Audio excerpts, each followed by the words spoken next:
Good morning, dear teacher. I am going to start the initial analysis to The Nightingale and the Rose story by Oscar Wilde. Notice, there was a picture of a young man sitting on the ground. The text was written in prose, and the title left me confused since there are two characters, but I was not able to identify and discover who the protagonist could be without starting to read it. Pattern. The author uses and repeats some phrases, dialogues reflecting the altruistic effort that makes the Nightingale for helping to the young student. He also uses patterns to encourage her, the Nightingale, to create a red rose, even despite he had to sacrifice her life to get it. Finally, the author uses and employs the simple past, but he uses the simple present and the future goodwill to emphasize facts that will happen. Regarding to the contrast point in this story, the author uses the pronoun she to describe a nightingale, even though she is of the female gender. Similarly, he highlights love as a supreme feeling more valuable than precious emeralds, but he also showed it as a requirement imposed. Feeling. The story was developed around an ironic tone, so that all of the characters of this story seem to understand that there is not reason to suffer from to the absence of material things like a rose, and it becomes disturbing because it seemed that anyone could stop the nightingale die. What basically it is about? An unnecessary suicide.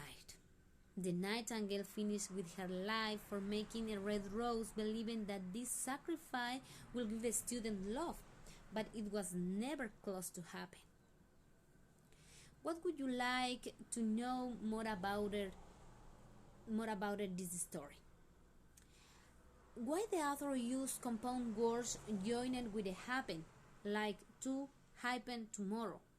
Why does not just write tomorrow? Also, I would classify this story to The Nightingale and the Rose tale as a fairy tale, since it uses fantasy but also narrative texts that describe a romantic story with a bitter taste at the end. Who is addressing? Children, adults, and people in society, since the authors talk about animals, but he focused on solving a problem.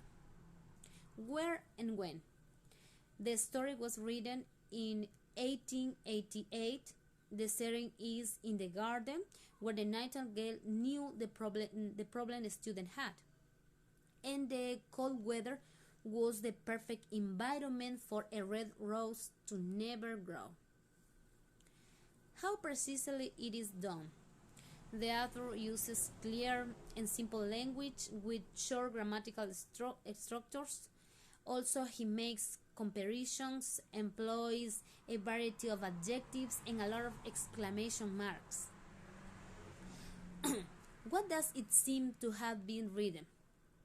I believe, in my personal point, to tell us that money or material things as a rose cannot give us happiness, because we never put our attention to love and only search to get a rose.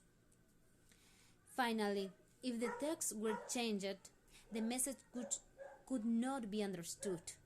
So this story represents the current society where people search to accumulate materials, thinking it is the key to being happy, but they continue feeling empty. Thank you so much.